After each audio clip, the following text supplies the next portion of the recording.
Hello बच्चों, आज देखेंगे हम लोग डाइजोनियम सॉल्ट।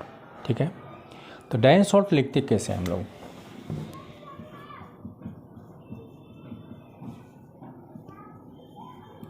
तो लिखते हैं N2 प्लस और X माइनस। अब X के जगह पर क्लोरीन डालना है, ब्रोमीन डालना है, या BF4 माइनस डालना है, या HSO4 माइनस डालना, जो पीछे हम देखे थे। तो इसमें से X की जगह पर कोई भी डालिएगा। तो इसको हम लिखते कैसे हैं, ये हो गया बेंजीन डाइजोनियम और ये हो गया सॉल्ट जो भी है, तो उसका हम बेंजीन डाइजोनियम और जो भी हमारा होगा उसका हम नाम लिख देंगे। ठीक है, अगर आपके पास ऐसा हो जाए N2 प्लस Cl माइनस, तो क्या लिखेंगे हम, बेंजीन डाइजोनियम क्या होगा, क्लोराइड। उस तरह से अगर इसके जगह पे इसके जवाब मैंने कि हम दे देते हैं HSO4 माइनस, तो क्या होगा, बेंजीन डाइजोनियम हाइड्रोजन सल्फेट।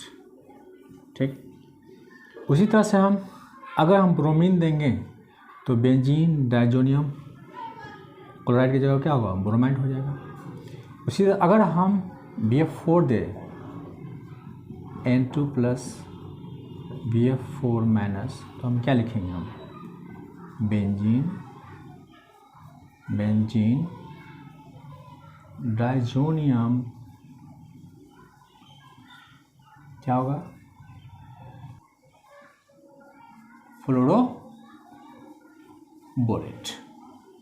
इस ढंग से इसका हम नाम लिखते हैं। लेकिन इससे पहले हम देखे थे कि बेंजीन डाइजोनियम सॉल्ट में हम इसी को क्यों हम रखते हैं, अल्काइल ग्रुप को क्यों रखते हैं, क्यों नहीं रखते हैं, ये हमारा एराइल ग्रुप है। ठीक है, मतलब बेंजीन वाला ग्रुप हो गया, तो हम इसी को क्यों रखते हैं, और वो भी 0 से लेके 5 डिग्री के बीच में। लेकिन ये जो है आपको रूम टेम्परेचर पर भी स्टेबल होता है, on room temperature it is stable. ठीक है, लेकिन ये बाकी आप जितना देख रहे हैं ये क्लोरीन और 0 से 5 डिग्री के बीच में ही स्टेबल होगा। जब जैसे आप हिट कीजिएगा 5 डिग्री से 10 डिग्री के आसपास होगा तो निकल जाएगा, बाकी सब रिएक्शन हो जाएगा। तो ये होता है। तो क्या है कि आखिर ये भी 0 से 5 के बीच में आप R2 N2 plus Cl minus नहीं रोक पाते हैं, और ये रोक लेते हैं क्योंकि यहाँ पर रेजोनेंस हो जा रहा है। ठीक है, वो भी रेजोनेंस कैसे होते दिखाते हैं आपको। ये अनस्टेबल है और यही चीज़ आपको है स्टेबल है। ऐसा क्यों, इसको आप ऐसे लिखते हैं N ट्रिपल बॉन्ड N, यहाँ पर आपका ऐसे प्लस होता है। तो क्या है कि जैसे ही ये बॉन्ड इधर जाएगा, यहाँ के यहाँ कोई भी एरो हम बताएं कि कोई भी अगर बॉन्ड टूटता है इस तरह से, तो यहाँ पे क्या होगा, निगेटिव लेके जाता है, यहाँ पे पॉजिटिव रह जाता है। तो क्या क्या यहाँ पे क्या है, निगेटिव लेके चला गया, तो यहाँ क्या रह जाएगा, पॉजिटिव। उस पॉजिटिव क्या करेगा, ये उसी समय इलेक्ट्रॉन सप्लाई कर देगा। यहाँ पॉजिटिव रहेगा और यहाँ निगेटिव रहेगा। इस पॉजिटिव को यहाँ पर ये सप्लाई कर दे इलेक्ट्रॉन, और यहाँ पॉजिटिव रह गया। अब क्या है, ये दोनों बॉन्ड बना लेगा और यहाँ पे निगेटिव रह जाएगा।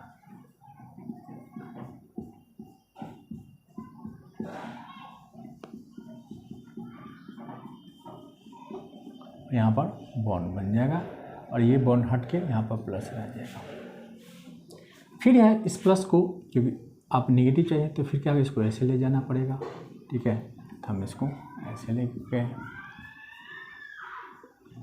यहाँ प्लस बना, यहाँ माइनस बना। ठीक है, फिर इसको यहाँ पर इलेक्ट्रॉन लेके गए,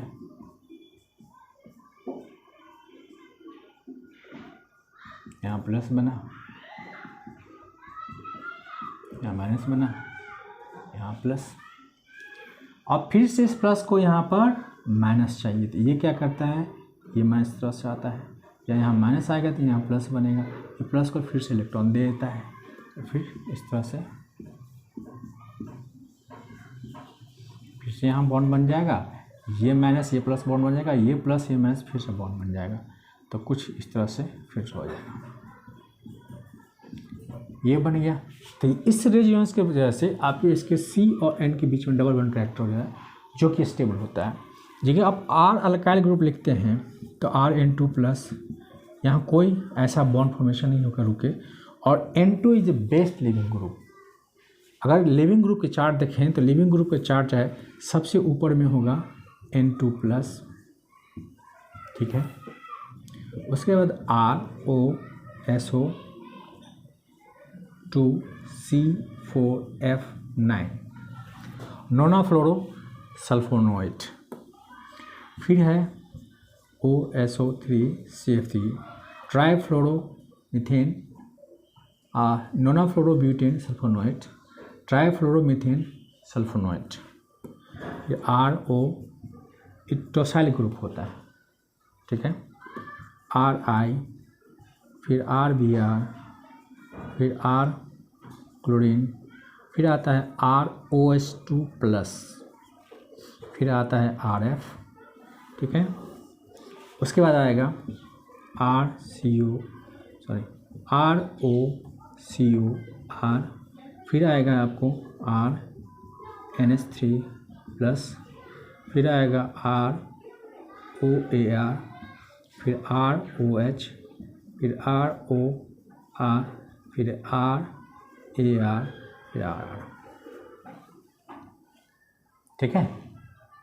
तो ये लिविंग ग्रुप चार्ट, आप जीमेन की तैयारी कर रहे हैं, एडवांस तैयारी कर रहे हैं, नेट तैयारी कर रहे हैं, तो कहीं ना कहीं इसका याद काम आएगा लिविंग ग्रुप चार्ट का, ठीक है।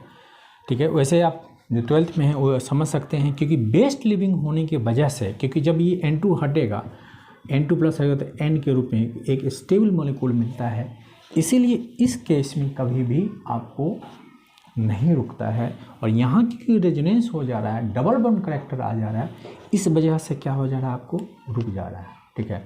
इसीलिए जो बेंजीन डाइज़ोनियम सॉल्ट है वो भी कम टेम्परेचर पर स्टेबल है, ये तो स्टेबल है ही नहीं, इसलिए इसमें रुकता ही नहीं है। जब हम इसमें हम रिएक्शन कराते हैं, आप जब लिखते हैं RNH2 और HNO2 सीधे आपको ROH मिलता है, जो बीच का जो RN2 प्लस Cl माइनस मिलता है, ये अनस्टेबल होने की वजह से हम डायरेक्ट इसमें प्रोडक्ट जो मिलेगा आपको ये मिलता है, ये अनस्टेबल होता है, यानी हम दिखाते हैं कि हमको ये बनता है अनस्टेबल है, फिर से ये मतलब डायरेक्ट हम प्रोडक्ट हम ये लिखते हैं। लेकिन हम जब हम बेंजीन लिखते हैं तो बेंजीन में आप लिखते हैं, तो बेंजीन में आप लिखते हैं जब भी, तो आप क्या लिखते हैं RNH2, फिर आप HNO2 देते हैं, तो क्या मिलता है, बेंजीन डाइज़ोनियम सॉल्ट, ठीक है।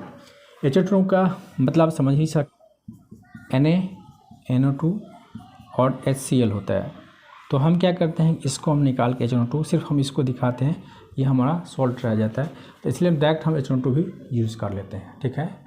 नाइट्रस एसिड इसको कहते हैं, तो नाइट्रस एसिड हमारा क्या होगा, डायरेक्ट हमको यहाँ पर देता है, ये स्टेबल होता है, ठीक है।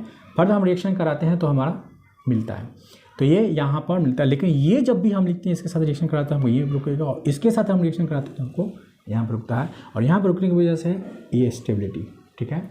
ये नहीं रुकता है क्योंकि अनस्टेबल है, और बेस्ट लिविंग ग्रुप है, लिविंग ग्रुप चार्ट के अंदर सबसे बेस्ट लिविंग ग्रुप होने की वजह से ये निकल जाता है, ठीक है। इसीलिए यहाँ पर नहीं रुकता है, ठीक है। तो ये सेक्शन को हम यहीं ख़त्म करते हैं। अगर वीडियो पसंद आ रही है तो लाइक कीजिए, दोस्तों के साथ शेयर कीजिए, अगर चैनल पर नए हैं तो सब्सक्राइब कीजिए। देखने के लिए आपका धन्यवाद।